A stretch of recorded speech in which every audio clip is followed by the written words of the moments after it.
চাই। না কাকা, আমি রাখো বাবা, রাখো। না না কাকা, আমি একটা কথা কই, আমি একটা কথা কই, কথাটা আগে বোঝেন। কি কথা? কাকা, আল্লাহ আপনাদের দুয়ায় আমাকে ভালো চালায়, আমি প্রতিদিন 700-800 টাকা গাড়ি জমা দিও আমি পাই।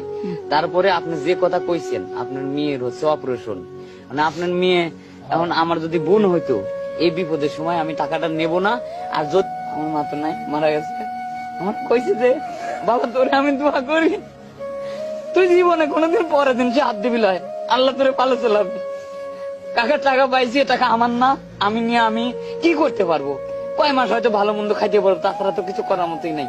আমি কাকার কাছে একটা জিনিস চাই, আমার দোয়া করুক, আমি যদি ভালো হলে চলে পারি, আল্লাহ দিন আমার অসুখ বিসুখ দেয় না, গরিব মানুষের সওয়াল, আমি যদি সংসারটা ভালো করে চালাতে পারি, এটুকু। টাকার আমার লোভ নাই ভাই। বাবা, আমার একটা কথা রাখতে হবে।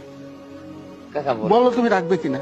বলেন কাকা। আমার মনে চাচ্ছে কি জানো, এইটা আমার বাড়ি, এটা আমার বাড়ি।